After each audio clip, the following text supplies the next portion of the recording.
Hello dear friends, कैसे हैं मित्रों। आशा करता हूँ अच्छे ही होंगे। स्वागत है आपका अपने YouTube channel VK science study में। देखिए, आज हम एक ही वीडियो में पूरा चैप्टर ये आप कंप्लीट करेंगे। ये है हमारा, देखिए जो चैप्टर है, चैप्टर नंबर है 6, ठीक है। इकाई 2 से जो है रिलेटिव है, बिल्कुल। देखिए, किरचॉफ के नियम ये आपको एग्ज़ाम में आएंगे। बहुत इंपॉर्टेंट क्वेश्चन है, ठीक है। ये वेरी वेरी मोस्ट है। अगर यहाँ से कुछ आने वाला है तो वो किरचॉफ के नियम है। आप अच्छी तरीके से उनकी तैयारी कर लेंगे, ठीक है। तो देखिए, कुछ चर्चा करते हैं, कुछ डेफिनेशन ली है इसमें। जैसे देखिए, हमारे पास कुछ एक डेफिनेशन है। डेफिनेशन ये है कि वैद्युत सेल, ठीक है नहीं। तो वैद्युत सेल क्या है? वैद्युत सेल के बारे में सबसे पहले पढ़ेंगे हम। यानी वैद्युत सेल, देखिए वैद्युत सेल, यहाँ पर डेफिनेशन देखेंगे वैद्युत सेल की, ठीक है।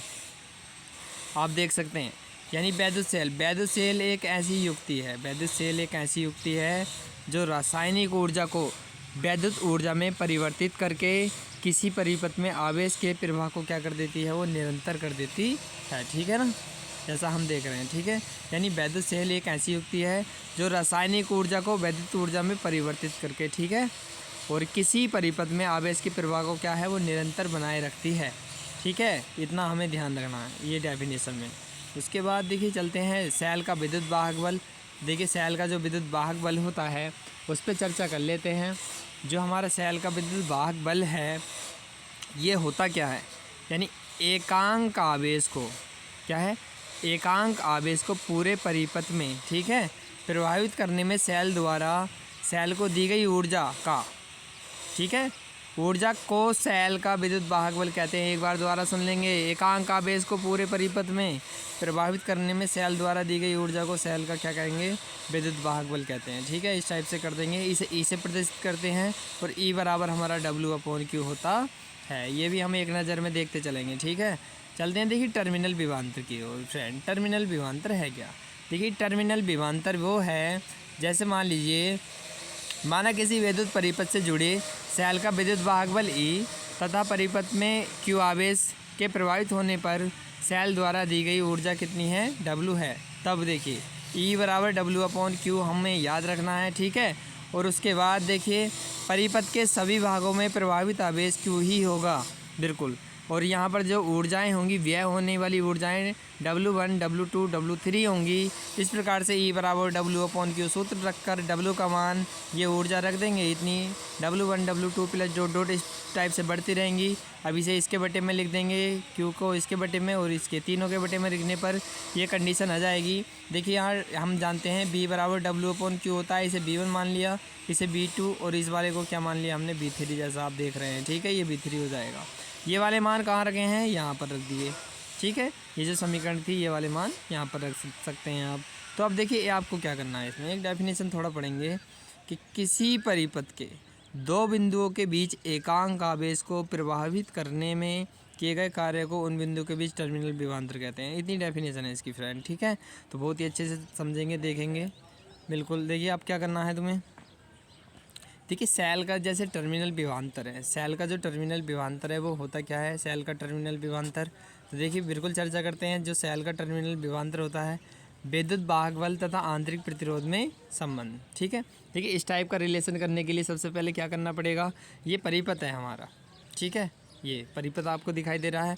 इसमें क्या है, माना कि परिपथ में विद्युत धारा क्या है, I समय t के लिए क्या है, प्रवाहित होती है। यदि समय t में परिपथ में यानी क्या है, प्रवाहित आवेश Q हो, तब जो सेल द्वारा किया गया कार्य हो जाएगा W बराबर E/Q हो जाएगा। और Q बराबर हम जानते हैं कितना होता है, I/T, ठीक है ना। तो ये वाला मान यहाँ पर रख के इस टाइप की कंडीशन बन जाएगी। अब यदि उसमें प्रतिरोध R और विभवांतर कितना हो, V हो, तब देखिए इस टाइप की हमारी कंडीशन बन जाएगी, ठीक है। अब देखिए, ये बाह्य कार्य के लिए है, ये आंतरिक कार्य के लिए है, इतना ध्यान रखना है, ठीक है। B बराबर IT और B बराबर IR से हम यहाँ मान रख सकते हैं, और I और I की गुणा करेंगे तो यहाँ पर देखिए क्या हो जाएगा, I² हो जाएगा, ठीक है। अब जो हम W निकालेंगे, यानी जो बाह्य कार्य था और जो आंतरिक कार्य है, दोनों को ऐड कर देंगे, इस टाइप से हमारा कार्य निकल जाएगा, ठीक है। तो बिल्कुल आप देख रहे होंगे, बहुत साधारण क्वेश्चन है, कुछ नहीं करना है इसमें, बिल्कुल। देखिए, इसमें क्या है, IT दोनों में से, पूरे पार्ट में से IT कॉमन लेके कैंसिल आउट हो जाएगा, जैसा आप देख रहे हैं। तो बहुत आसान है, कुछ भी, यानी IT देखिए यहाँ से कॉमन मिल जाएगा आपको, मैं आपको बता दूं, ठीक है। आप देख सकते हैं आई टी आपको यहाँ से कॉमन मिल रहा है, आई टी पूरे में से कॉमन मिल रहा है, ठीक है। तो आई टी जैसे आई टी इधर से कॉमन ले लेंगे और आई टी इधर से कॉमन ले लेंगे, तो आई टी से आई टी कैंसिल आउट हो जाएगा, ठीक है फ्रेंड। तो बिल्कुल मैं देखिए चलते हैं नेक्स्ट टॉपिक की ओर। देखिए इसमें हमें सबसे पहले लिखना क्या है, ये आपको डेफिनेशन ज़रूर याद रखनी है कि जब विद्युत सेल द्वारा मतलब धारा दे रहा होता है, अर्थात जब वह निरावेशित हो रहा है, निरावेशित यानी धारा दे रहा है, तो उसकी प्लेटों के बीच टर्मिनल विभवांतर कितना हो जाएगा बी, और उसके विद्युत वाहक बल ई से क्या होगा, वो कम होता है। इतना आप ध्यान रखेंगे, ठीक है। अब विद्युत वाहक बल के बारे में जान लेते हैं। विद्युत वाहक बल ई प्रत्येक विद्युत सेल की अपनी विशेषता है तथा इसका मान एक सेल के लिए स्थिर रहता है, जबकि टर्मिनल विभवांतर का मान ये क्या है, विद्युत सेल से अधिक यानी क्या है, आधिकारिक धारा लेने में क्या है हो जाता है, घट जाता है। तो बी बराबर ये आई की कंडीशन यहाँ पर बन जाती है, ठीक है। तो देखिए चलते हैं फिर नेक्स्ट पॉइंट की ओर अपने। बहुत अच्छा टॉपिक है आज का तुम्हारा, बहुत बढ़िया। देखिए अब देखो, अगर बात करें इसके सूत्र की, यहाँ आपको सूत्र देखिए किस टाइप से करना है, कैसे लिखना है, क्या क्या कंडीशन है इसमें, ठीक है। सबसे पहले देखो किरचॉफ के नियम तथा विद्युत परिपथ जो चैप्टर है हमारा, उसके बारे में चर्चा कर रहे हैं, ठीक है। यानी यदि परिपथ में धारा कितनी हो आई और प्रतिरोध आर, तब सिरों के बीच विभवांतर होता है बी बराबर आई आर। ओम का नियम है, ये आपने पढ़ रखा है, ठीक है। ओम का नियम होता है बी बराबर आई आर, ठीक है। बी बराबर आई आर होता है। परंतु समीकरण एक से जो हमारी देखिए समीकरण एक आई थी, अब एक कौन सी आई है, एक बार एक नज़र में आप देख सकते हैं, ठीक है। बिल्कुल आप देख सकते हैं। ये देखिए एक है बी बराबर, ये वाली आप देख रहे होंगे, मैं आपको दिखा दूँ, ये लिखा है बी बराबर, हाँ बिल्कुल देखिए बी बराबर लिखा है ना, बी बराबर ई माइनस ई आर, ये हमारी फर्स्ट समीकरण है। यहाँ से हमने क्या करा है, यहाँ से हमने देखिए वैल्यू निकाली है, किसकी निकाली है, आर की वैल्यू, आर का मान निकाला है। आर का मान निकालने पर देखिए आर बराबर ई माइनस बी बटे आई हो जाएगा।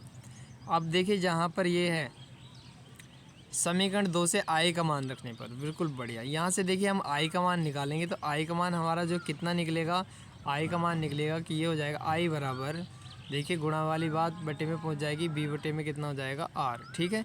इस वाले मान को रखना पड़ेगा समीकरण कहाँ पर, जो हमारी ये बन के आई है, इस आई की जगह, इस वाली आई की जगह ये मान रख देंगे, कितना बी अपॉन आर, देखो जैसे आप देख रहे हैं, ठीक है। अब देखिए यहाँ जो है चौथी संख्या ऊपर पहुँच जाएगी, इस टाइप से हमारी कंडीशन, यानी आर जो है कहाँ पहुँच जाएगा, ऊपर पहुँच जाएगा, ये चौथी संख्या ऊपर, तो ये कंडीशन बन जाएगी, ठीक है। अब परिपथ में धारा का मान निकालना है, तो आई आर देखिए हम लिख सकते हैं आई आर और इजगल टू ई माइनस ई मतलब आई आर, ठीक है। तो देखिए यहाँ से आई का मान निकालना है, तो दोनों धारा जुड़ जाएंगी और इसमें से क्या कौन मिल जाएगा, आई कौन मिल जाएगा। आपका इम्पोर्टेंट सूत्र है, यहाँ से आंतरिक प्रतिरोध, सेल का बाह्य प्रतिरोध, विद्युत वाहक बल या धारा निकालनी है, तो इस सूत्र का आपको उपयोग करना पड़ेगा, ठीक है। बहुत अच्छा सूत्र है आज का ये। देखिए अब किरचॉफ के नियम वेरी वेरी मोस्ट हैं, ये किरचॉफ के नियम देख लो भाई। किरचॉफ के नियम में क्या करना है, सबसे पहले देखो, जैसे किरचॉफ के सबसे पहले आप बूझेगा कि किरचॉफ है कौन, ये तो नहीं बूझता है, परंतु आपको ध्यान रखना है। किरचॉफ ने देखो सन 1842 में, बिल्कुल सन 1842 में 2 नियम दिए, ठीक है। 2 नियम दिए, उनमें से देखो पहला नियम जो है इम्पोर्टेंट है, पहला नियम है संधि का नियम। संधि का नियम, जैसे किसी विद्युत परिपथ में किसी भी संधि पर मिलने वाली धाराओं का बीजगणितीय योग कितना होता है, शून्य होता है किसी भी संधि पर, ये पहला नियम हो जाएगा। डेफिनेशन लिख के ये चित्र बनाएंगे, ठीक है। अब देखिए यहाँ पर जो धाराएं संधि की ओर जाती हैं वो कैसी होती हैं, यानी देखिए यहाँ पर आप देख रहे हैं ये जो धाराएं जा रही हैं संधि की ओर, ठीक है, 2, और ये संधि से कहाँ जा रही हैं, विपरीत दिशा में, ठीक है। तो देखिए समझ लेते हैं, संधि की ओर जाने वाली धारा धनात्मक होती है और संधि से जो मतलब दूर जाने वाली जो धारा होती है वो कैसी होती है, ऋणात्मक। यानी देखिए यहाँ I1 और I2 संधि की ओर O की ओर जा रही हैं, नहीं ये O की ओर जा रही हैं, ठीक है, इस टाइप से जा रही हैं, तो ये धनात्मक होंगी। और जो संधि से दूर जा रही हैं, हट रही हैं, ये हट रही हैं इधर देखो, तो ये कैसी हो जाएंगी, ये ऋणात्मक हो जाएंगी। तो यहाँ पर इसी वजह से हमने लिखा है जो संधि की ओर जाती हैं वो धनात्मक, और जो मतलब संधि की विपरीत दिशा में हैं वो क्या हो जाएंगी, ऋणात्मक, ठीक है। और उनका मान हो जाएगा 0। ये माइनस वाली वैल्यू बराबर से टोटल इधर ले गए, प्लस हो गया, इतना हमें करना है। इसे धारा का नियम भी बोल देते हैं, आपको इतना लिख सकते हैं, पहला नियम हो जाएगा, बहुत अच्छा है। दूसरा नियम देखिए चर्चा कर लेते हैं। दूसरा नियम पास का नियम होता है। जैसे किसी परिपथ में बहुत अच्छा नियम है, ये भी समझेंगे आप। देखिए किसी परिपथ में प्रत्येक बंद पास के विभिन्न खंडों में बहने वाली धारा तथा संगत प्रतिरोधों के गुणनफल का बीजगणितीय जो दिया है यहाँ पर बीजगणितीय योग उस पास में लगने वाले विद्युत भाग बल के बीजगणितीय योग के बराबर होता है। जी हाँ, यानी किसी परिपथ में प्रत्येक बंद पास के विभिन्न खंडों में बहने वाले धारा का तथा संगत प्रतिरोध के गुणनफल का बीजगणितीय योग कैसा होता है? पास में लगने वाले विद्युत भाग बल के बीजगणितीय योग के बराबर होता है। यानी ये पास में लगने वाला, देखिए ये आप देख रहे होंगे परिपथ है, इसमें जो विद्युत वाहक बल है वो कितना है? ई है, और सेल में धारा कितनी आई है, और प्रतिरोध कितना है? आर है। यानी आई और आर का जो गुणनफल होगा वो सेल में लगने वाले विद्युत वाहक बल के बराबर हो जाएगा। इस टाइप से भी इसे हम लिख सकते हैं। सेम ये भी देखिए बिल्कुल वही बन जाएगा, आप पढ़ के कर सकते हैं। कुल मिला के इस नियम को आपको करना ही करना है, डेफिनेशन लिख करके, ठीक है। अब देखो चलते हैं नेक्स्ट टॉपिक की ओर। इसमें देखो इसका जो सूत्र है वो क्या है, एक बार चर्चा कर लेते हैं। ये हो जाएगा I2 और R2 plus I1 plus I2 और ब्रैकेट के में है R3, ठीक है। इक्वल टू कितना है? I2। यहाँ से देखेंगे, यानी इसमें देखिए दो पास हैं। ये पास का मतलब जो है हमारा बंद पास फर्स्ट के लिए है, ये वाला सूत्र, ठीक है।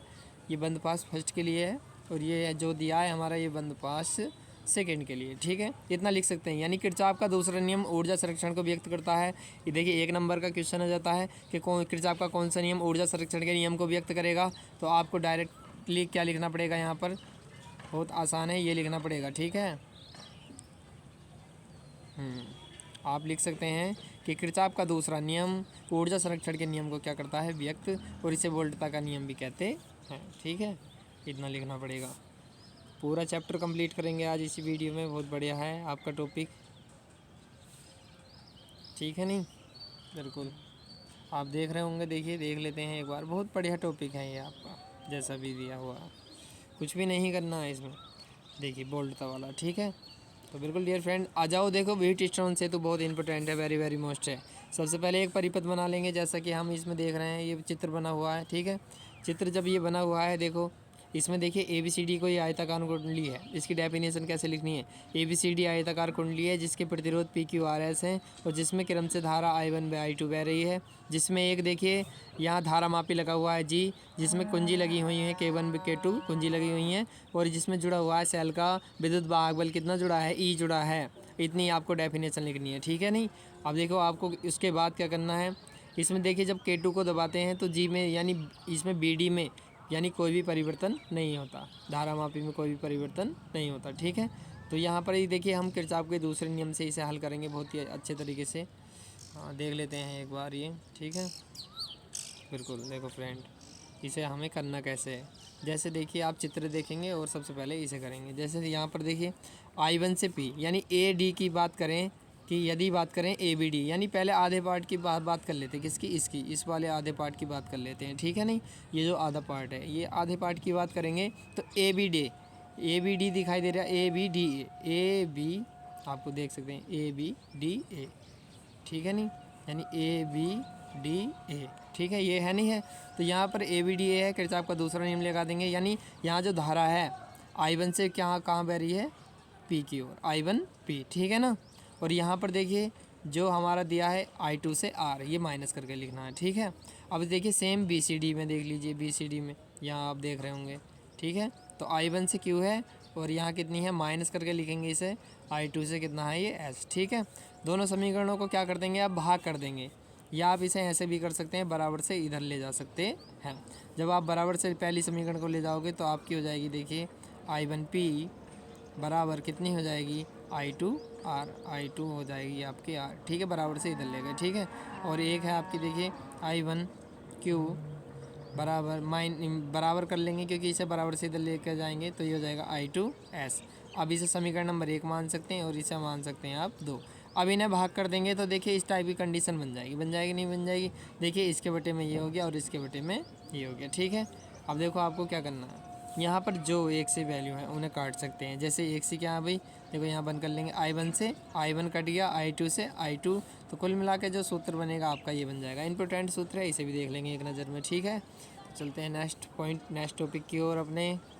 मीटर सेतु बहुत अच्छी बात है। मीटर सेतु में सबसे पहले डेफिनेशन आपको आनी चाहिए, मीटर सेतु में है क्या क्या, ठीक है। मीटर सेतु देख लेते हैं एक नज़र में। देखो सबसे पहले इसमें ये देखिए एक धारा नियंत्रक होता है और उसमें कुंजी लगी होती है जिससे धारा को घटा बढ़ा सकते हैं। सेल आप जानते हैं विद्युत वाहक बल सेल होता है, और ये इसमें प्रतिरोध बॉक्स होता है इसमें लगा हुआ, ठीक है।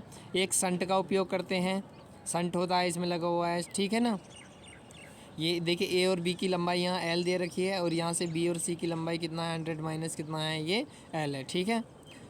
बिल्कुल आप देख रहे हैं यहाँ पर मैंने कुछ डेफिनेशन लिखी है, आप इसे लिख सकते हैं। देखिए किसी चालक का प्रतिरोध ज्ञात करने के लिए व्हीटस्टोन सेतु के सिद्धांत पर आधारित, यानी क्या है ये देखिए उसी पर आधारित है, ये भूल लेता है। मीटर सेतु किस सिद्धांत पर आधारित है, तो व्हीटस्टोन सेतु के सिद्धांत पर ही आधारित है। मीटर सेतु एक सुग्राही यंत्र है। कैसा यंत्र है, सुग्राही यंत्र है। 1 नंबर का ये भी क्वेश्चन आ जाता है। इसकी सुग्राहिता पोस्ट ऑफिस बॉक्स की अपेक्षा बहुत कैसी होती है, अधिक होती है, एक ना आपको ध्यान रखना है, ठीक है। तो देखिए चर्चा करते हैं इसके अब प्रतिरोध की। इसका प्रतिरोध क्या कहता है, प्रतिरोध ज्ञात करना। इसमें देखिए प्रतिरोध ज्ञात करने के लिए सबसे पहले क्या करते हैं, जिस तार का देखिए हमें दिया जिस तार का प्रतिरोध एस ज्ञात करना होता है उसे बिंदु सी और डी के बीच के रिक्त स्थान में रख देते हैं। देखिए यहाँ पर देखो सी और डी दिखाई दे रहा होगा तुम्हें, कहीं दिखाई दे रहा है नहीं सी और डी, ठीक है। यहाँ पर देख सकते हैं चित्र में, यहाँ पर ये देखिए ये सी है और ये क्या है डी। जैसे ये संट है ये लगा हुआ है, किसी भी का मतलब तार का प्रतिरोध निकालना है आपको तो हम इसके अनुसार निकाल सकते हैं, जैसा कि हमें चित्र में दिया है। तो आपको ये क्वेश्चन कब पढ़ना ही पढ़ना है, इस वजह से मैंने ये लिया है। अब देखिए नेक्स्ट क्वेश्चन ले लेते हैं इसमें का ही। देखिए पार्ट की बात करें तो ये हो जाएगा व्हीटस्टोन सेतु के सिद्धांत हम जानते हैं P/Q बराबर कितना होता है R/S, ठीक है। तो ए बी का जो प्रतिरोध होता है ये प्रतिबल होता है। ए बी का देखो प्रतिरोध कैसे निकालना है, ये प्रतिरोध आपका हो जाएगा हाँ P बराबर रो L/, यहाँ पर देखिए जो होता है इसकी माप ये भी लिख सकते हैं, या 100 जो भी यहाँ माप दी है, जो भी माप दी है वो इसे लिख सकते हैं, ठीक है। ए बी इसकी लंबाई है, बी सी की जो लंबाई है वो कितनी है यहाँ पर 100 माइनस एल है, आपको इतना देखना पड़ेगा, ठीक है। तो यहाँ देखिए बी सी प्रतिरोध के लिए है, ए इसे ए लिख दीजिए आप चाहें, मैं लिख देता हूँ, ठीक है। आप ए लिख सकते हैं यहाँ पर, बिल्कुल ये ए हो जाएगा, ठीक है ना आपका। देखिए चलते हैं नेक्स्ट पॉइंट की ओर। नेक्स्ट पॉइंट हमारा कितना है, जैसे बी सी का प्रतिरोध निकालना है तो यहाँ की क्यू से निकालेंगे, और ए सी का हमने निकाला था किससे, ए से निकाला था, इतना ध्यान रखना है, ठीक है। नहीं ये इस टाइप से हो जाएगा। अब देखिए जहाँ रो तार के क्या है पदार्थ का विशिष्ट प्रतिरोध है जिसके अनुप्रस्थ काट का क्षेत्रफल कैसे निकाल देंगे, यानी P/Q बराबर L/100 माइनस एल। इनके मान रख दिए, जो कट रहा है पूरा पार्ट काट दिया, यानी ऊपर P का मान निकला था AC से, और BC से किसका मान निकला है हमारा Q का, दोनों को हमने क्या कर दी भाग करके, ये हमारा आंसर आ जाएगा, ठीक है। P और Q का मान समीकरण 1 में रख देंगे, बिल्कुल समीकरण 1 में रख देंगे। समीकरण 1 कौन सी थी, यानी P/Q बराबर R/S। इसमें हम मान रख देंगे किसका, P/Q का। P/Q का मान कितना आया, इतना। तो इस टाइप से हमारा देखिए ये आ जाएगा, ठीक है। देखिए अगर बात करें त्रुटियों का निराकरण, तो त्रुटियों का निराकरण देखो कैसे करना है। सबसे पहले ध्यान देंगे, ये मैंने लिखा हुआ है, आप अपनी बुक से भी पढ़ सकते हैं, आप अच्छे तरीके से देख सकते हैं इसे, ठीक है। नहीं बहुत बढ़िया तरीके से आप देख सकते हैं, जो डेफिनेशन है वो आपको करनी पड़ेगी, ठीक है। अब देखिए विभव मापी के उपयोग की बात करें कि विभव मापी के उपयोग आपको किस किस कार्य में काम देंगे। तो सबसे पहले 2 सेलों के विद्युत वाहक बल की तुलना करना, इससे हम 2 सेलों के विद्युत वाहक बल की तुलना कर सकते हैं, जैसा कि हम देख रहे हैं, ठीक है, विभव मापी में, ठीक है। तो यहाँ इसकी डेफिनेशन है, इसकी डेफिनेशन भी आप अपने अनुसार चित्र की मतलब पढ़िए, तैयारी कर सकते हैं। आप बुक में देखेंगे क्वेश्चन बहुत अच्छा क्वेश्चन है, बहुत बढ़िया है। यानी इसमें कुंजी लगी होती है K1 K2, जैसा कि आप देख रहे हैं ये K1 कुंजी लगी हुई है, ठीक है। नहीं और इसमें भी देखिए संट लगा होता है, ये K2 कुंडली है, K2 कुंडली है। और इसमें देखिए E1 E2 क्या है, सेल के विद्युत वाहक बल हैं, यहाँ पर आप देख सकते हैं। ये पूरा वैसे डेफिनेशन में लिखा है। K1 जोड़ देते हैं, B1 का ध्रुव तार के देखिए ए सिरे से जोड़ा जाता है, जैसा हमें चित्र में दिखाया गया है। अब जिन 2 सेल E1 व E2 के विद्युत वाहक बलों की तुलना करनी है, हमें यहाँ पर देखिए इन दोनों सेल जो दिया है E1 E2, इनके विद्युत वाहक बल की क्या करनी है, तुलना करनी है, ये हमें बताना पड़ेगा सबसे पहले, ठीक है। नहीं तो कुछ नहीं है इसमें, केवल आपको डेफिनेशन है इसमें ज़्यादा, वो उस पर थोड़ा गौर देना है, ठीक है। अब देखिए शून्य विक्षेप की स्थिति में ए से दूरी L1 पर जो पहले सेल का विद्युत वाहक बल हो जाएगा वो हो जाएगा हमारा E1 बराबर KL1, दूसरे सेल के लिए हो जाएगा E2 बराबर KL2। अब दोनों को क्या कर देंगे, भाग कर देंगे, यानी E1 बटे E2 बराबर KL1 और बटे में हमारा हो जाएगा KL2। के से के काट देंगे तो हमारा देखिए ये कंडीशन आ जाएगी। ठीक है, इस सूत्र से हम E1 बटे E2 की गणना कर सकते हैं। ठीक है नहीं, तो बिल्कुल हम निकाल सकते हैं, बहुत ही साधारण है, कुछ भी नहीं करना फ्रेंड। इसमें सावधानियाँ और भी इसकी सावधानियाँ देख सकते हैं कि सभी सेलों के धन ध्रुव एक ही बिंदु ए से जुड़े होने चाहिए। संचायक सेल का विद्युत भाग बल सेल E1 तथा E2 में से प्रत्येक के विद्युत भाग बल से अधिक होना चाहिए। तार का व्यास सर्वत्र समान होना चाहिए अथवा अन्यथा विभव प्रवणता का मान सभी जगह समान होगा। तो इस टाइप की ये कुछ पॉइंट हैं, इन्हें भी आप अच्छे से कवर करेंगे, देख सकते हैं, वीडियो पॉज करके पढ़ सकते हैं। किसी प्राथमिक सेल का आंतरिक प्रतिरोध ज्ञात कैसे करेंगे, देखिए इस टाइप की भी कंडीशन हम देख लेते हैं एक बार। ठीक है, देखिए इसमें धारा नियंत्रक होता है RH लगा हुआ और कुंजी K1 K2 होती हैं। सेल का जो विद्युत सेल होता है E आंतरिक प्रतिरोध R से डिनोट करते हैं, जिसके दो सिरे होते हैं A और B, उनसे जुड़ा हुआ होता है। ठीक है, द्वितीयक सेल है, सेल के बारे में पढ़ेंगे, यहाँ से क्वेश्चन आ जाता है। देखिए सेल के बारे में पढ़ लेते हैं। जो हमारा देखिए सेल है द्वितीयक सेल, ये देखिए सबसे पहले ये दो प्रकार का होता है। ठीक है नहीं, तो बिल्कुल आप देख सकते हैं दो टाइप वो कौन कौन से होंगे।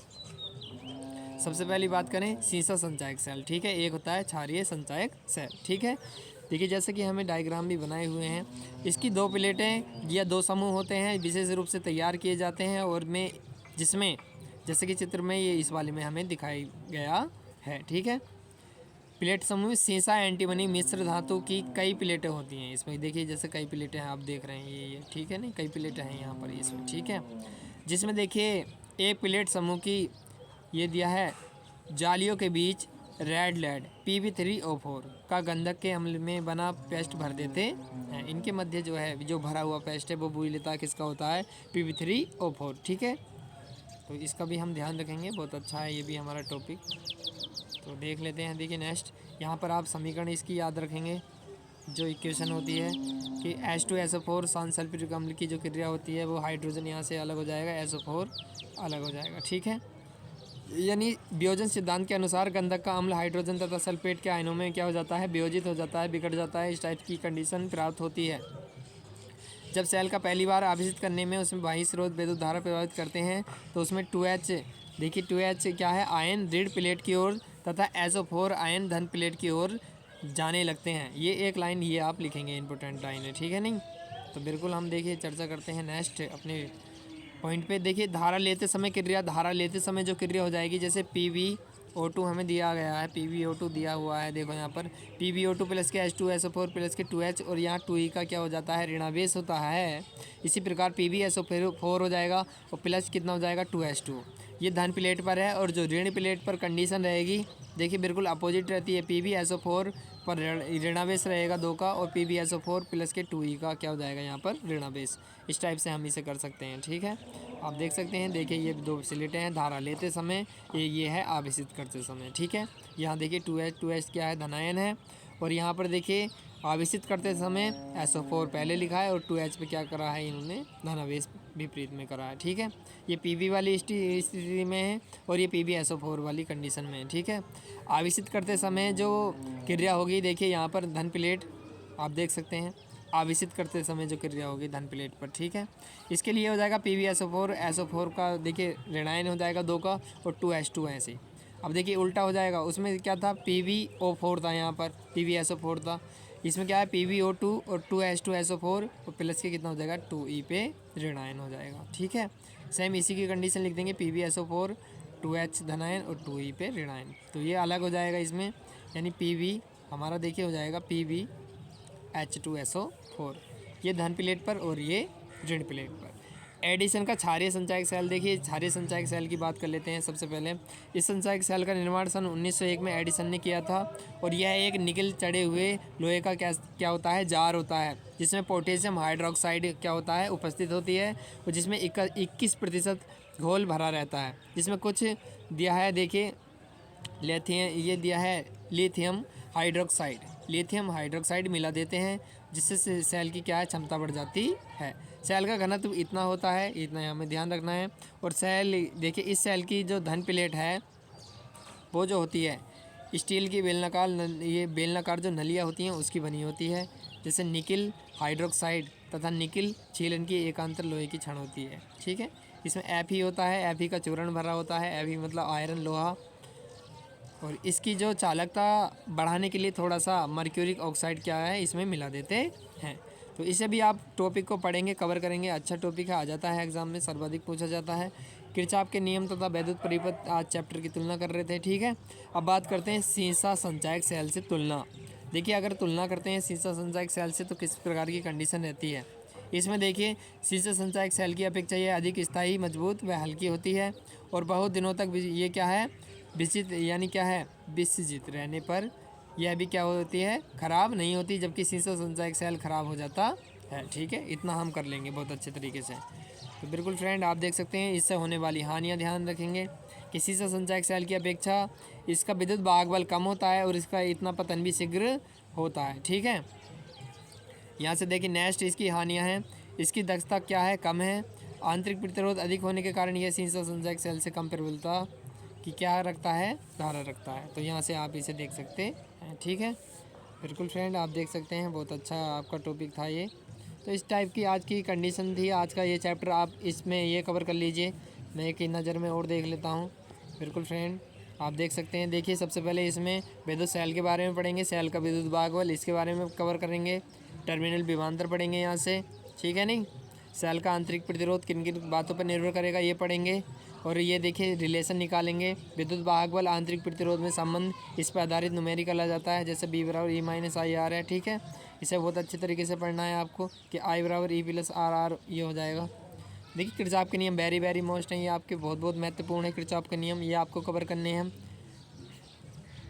बिल्कुल दोनों नियम करने हैं। इसके बाद देखिए व्हीटस्टोन सेतु है, वेरी वेरी मोस्ट है, ये भी आप प्रयोग में ही बनाओगे। मीटर सेतु बहुत इंपॉर्टेंट है, ये आपको कवर करना है, पढ़ना है वीडियो में। ठीक है नहीं, बिल्कुल। इसके देखिए विभव मापी के उपयोग, हम किस किस चीज़ में इसका उपयोग कर सकते हैं। ठीक है, द्वितीयक सेल क्या है, कितने प्रकार के होते हैं, क्या क्या भरा हुआ होता है, किस किस से बने होते हैं, उनसे धन प्लेट पर क्या समीकरण होगी, ऋण प्लेट पर क्या इक्वेशन होगी, आवेशित करने में, धारा देते समय, धारा लेते समय, आप देख सकते हैं। ठीक है नहीं, ये तो धारा लेते समय क्रिया है और यहाँ पर है आवेशित करते समय। ठीक है, एडिशन का क्षारीय संचायक सेल है, ये इसकी भी इक्वेशन आप पढ़ लेंगे। और देखिए यहाँ जो मैन है सीसा संचायक सेल से तुलना, दोनों की तुलना करें क्षारीय की और सीसा संचायक सेल की, तो निम्न कंडीशन होती हैं। बिल्कुल आप पढ़ सकते हैं। भाई वीडियो अच्छी लगी है तो लाइक शेयर सब्सक्राइब करो और अच्छे से पढ़ो, मेहनत करो खूब। ठीक है, तो मिलते हैं नेक्स्ट वीडियो में बहुत अच्छी टॉपिक के साथ।